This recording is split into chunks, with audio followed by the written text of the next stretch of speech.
E aí tem a situação do Pedro, né?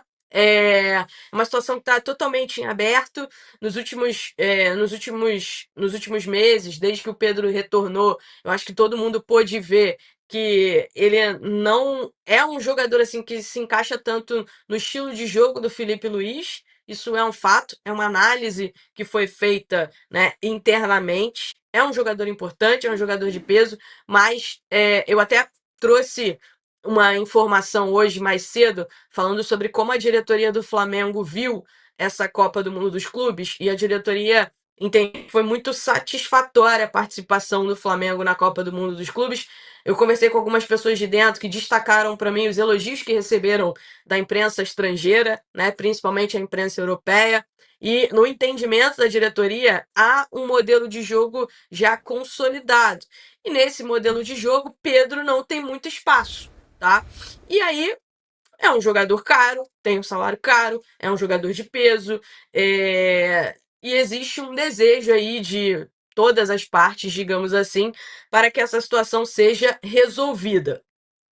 No decorrer do dia de hoje, né, o Mauro César trouxe a informação, o jornalista Mauro César trouxe a informação de que o Flamengo venderia o Pedro caso chegasse uma proposta ali no entendimento deles aceitável, enfim, uma proposta que no entendimento do Flamengo fosse boa para o Flamengo. Um tempo depois, o Flamengo foi lá e soltou uma nota oficial desmentindo a informação do Mauro César. O Mauro ficou bem chateado, e vocês que acompanham a gente sempre troca ideia nos bastidores, vocês sabem que isso tem acontecido dentro do Flamengo, né? Pessoas de dentro do Flamengo às vezes passam uma informação para jornalistas e depois para outros jornalistas dizem que é mentira, ou então acontece uma situação e um tempo depois o Flamengo solta uma nota oficial diferente daquela situação em si. Então, quem acompanha de dentro sabe que isso está acontecendo realmente dentro do Flamengo. O que aconteceu hoje com o jornalista Mauro César não é nenhuma novidade, principalmente para a galera da cobertura do dia a dia do clube. É tipo um balão Então, o de Mauro ensaio, né, ficou bastante. Pedro? Que a gente fala, né? Que o Oi? pessoal. A gente costuma falar que é tipo um balão de ensaio, né? Que o pessoal lança assim e depois fica ali na dúvida e vê como é que vai ser o sentimento do pessoal e para sentir assim, porque acontece de vez em quando até em outras equipes. Não diria que era para Não, sentir, não, tá? Não é essa. é Não proposital diria que é mesmo. isso, não, Garone. Não é, exatamente. É proposital mesmo. Não é algo para sentir, né, o clima da Sim. torcida ou como a torcida reage para alguma coisa. É algo meio proposital mesmo. E aí o Mauro ficou bastante chateado e resolveu expor prints de uma conversa com essa pessoa, que é uma pessoa influente dentro do departamento de futebol do Flamengo, né? E, por incrível que pareça, na conversa, acho que eu vou até aqui abrir aqui para eu dar uma olhada, o Mauro pergunta, né, quanto que seria um valor, de repente, ali aceitável para por quanto o Flamengo aceitaria vender o Pedro. Aí essa pessoa responde o seguinte: neste momento, 15 milhões tá bom, 15 milhões de euros, né? E essa pessoa, inclusive, fala, mas ninguém vai dar isso, Não. né? Fala, ninguém vai dar isso. Ainda fala, se houvesse interessados, aí fala que encaixaria bem no time um outro centroavante, se o Pedro saísse. Enfim, toda uma situação que aconteceu, que foi exposta pelo Mauro depois do Flamengo soltar essa nota, né, negando a informação dele. E no meio disso tudo, é óbvio, né, que o staff do jogador, viu tudo isso. Viu tudo isso e a situação já não estava ali tão boa, justamente pelo que eu trouxe aqui para vocês, essa questão da baixa minutagem, de ter um entendimento ali internamente que o Pedro não é o jogador que encaixa ali hoje num estilo de jogo do Felipe Luiz que já está consolidado, né? A ideia da diretoria, do departamento de futebol, era ir ao mercado buscar um jogador que fosse um 9 de mais mobilidade, mais acostumado a fazer a pressão ali na saída de bola do adversário. Enfim, então tudo isso, né, trouxe aí mais uma crise interna no Flamengo, mais uma situação que o Flamengo vai precisar lidar diante desse caso do Pedro. Curioso é que imediatamente, né, Eu fiz um post lá no Twitter perguntando pra galera: 15 milhões de euros para vender o Pedro é um bom valor? Cara, um monte de turco invadiu a postagem, torcedores do Besiktas. Vocês sabem como os turcos são doidos com futebol, né? Tá todo mundo me mandando mensagem, falando um monte de coisa, querendo Pedro, querendo Pedro, querendo Pedro. Fazendo Enfim, vaquinha já, mas né? fazendo vaquinha já.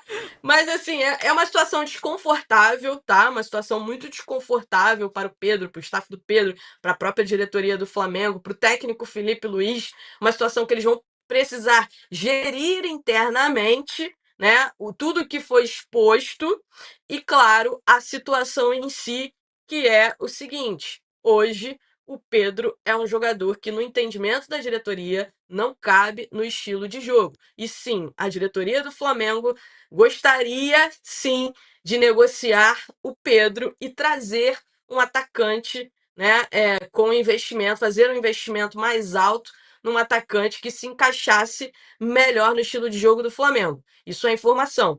Outra coisa é discutir se isso é válido, não é válido, se vocês acham, não acham, se a galera acha que o Pedro tem que sair, que não tem que sair, que dá para encaixar. No início do ano, o Felipe foi questionado sobre o retorno do Pedro, como é que seria.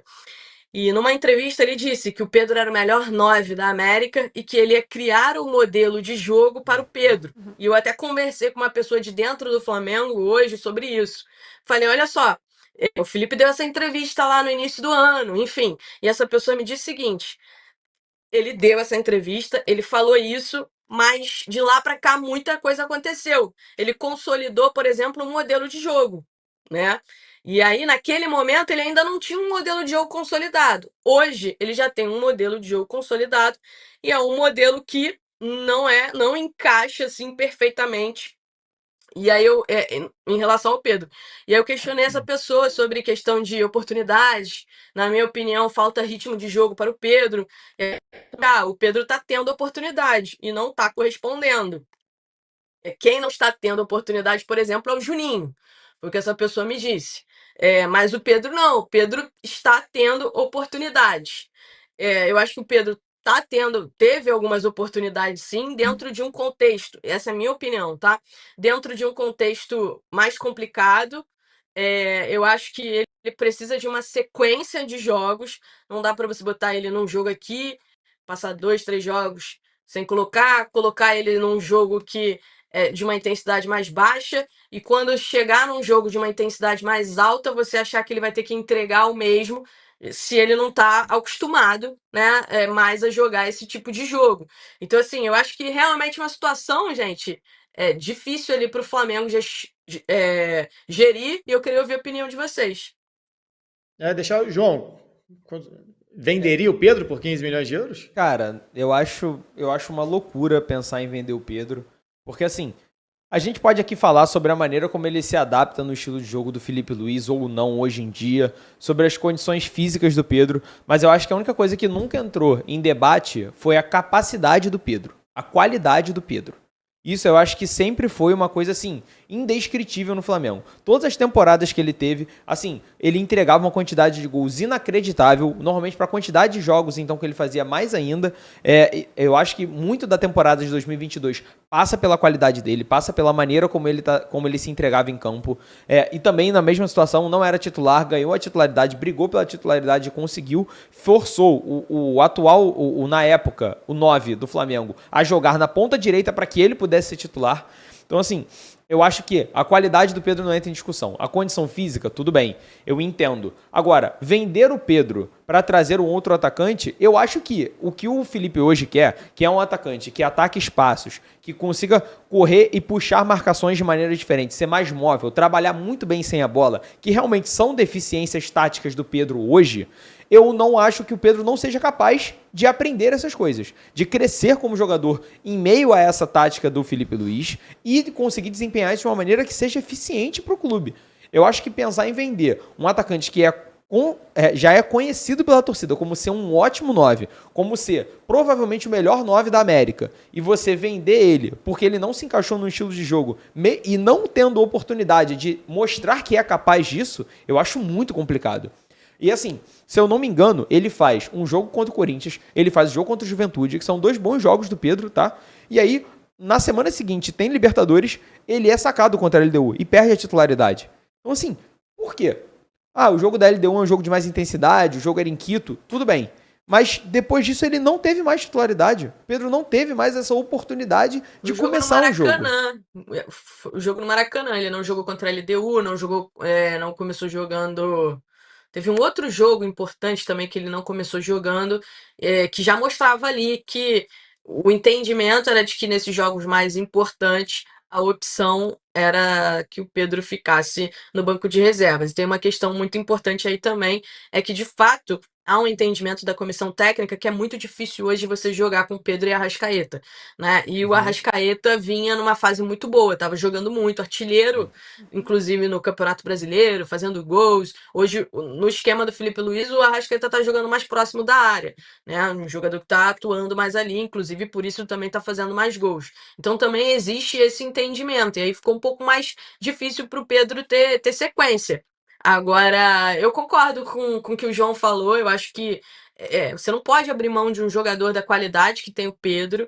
Eu acho que nem tudo é sobre intensidade, nem tudo é sobre fazer pressão. Eu acho que, por exemplo, o Flamengo pode muito bem adaptar outras partes do campo para pressionar, né, para que o Pedro não seja o principal jogador ali na frente, que tenha que fazer isso, né? O meio-campo, por exemplo, eu acho o meio-campo do Flamengo um meio-campo um pouco mais frouxo, não é um meio-campo e isso pode, tá? Isso pode acontecer, você pode fortalecer o seu meio-campo para que seja um meio-campo que faça mais a pressão. Inclusive, nesse jogo contra o Corinthians, João, não sei se você vai lembrar de um lance do De La Cruz, que o De La Cruz sai, vai lá em cima, faz a pressão. Exato, né? até para poder dar esse descanso pro Pedro, né? Ele que vai fazer, ele que consegue se deslocar até pela qualidade do De La Cruz, né? Que tem esse estilo mais motorzinho, né? De gostar de marcar lá na frente e tá sempre correndo pelo campo todo.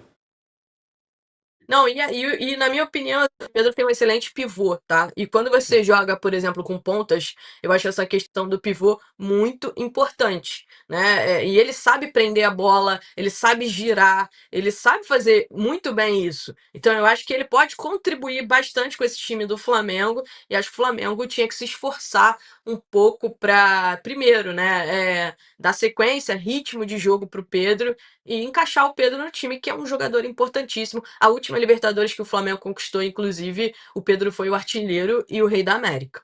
Não, e assim, a maneira que o Gerson joga, né, eu acho que também passa muito por isso, né, de ser um jogador que prende mais a bola, né, que vai fazer isso que a gente esperasse, talvez até do Pedro, né, isso já passa muito pelo Gerson, então meio que fica esse jogador fazendo a mesma coisa e talvez eles não se encaixem. E também o declínio do futebol do Flamengo na ponta esquerda é inacreditável. É uma temporada muito ruim de Cebolinha, uma temporada muito ruim de Michel, uma temporada muito ruim de Bruno Henrique, apesar da recuperação dele agora, e quando vinha jogando não jogava de ponta esquerda, vinha jogando de atacante, até pela lesão do Pedro.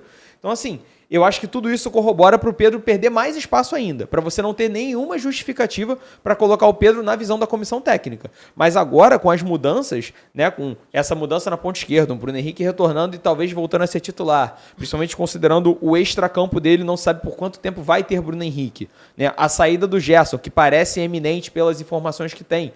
Eu acho que tudo isso pode auxiliar para o Pedro, as mudanças táticas que vão ter que ocorrer pelas mudanças de qualidade dos jogadores, talvez voltem a dar espaço tático para o Pedro ter justificativa para ser relacionado como titular ou pelo menos ganhar mais minutagem do que ele ganhou nesse Mundial, que para mim foi muito baixo, principalmente acho que o jogo contra o Bayern era um jogo que poderia ter sim utilizado o Pedro, talvez não titular, mas utilizado pelo menos.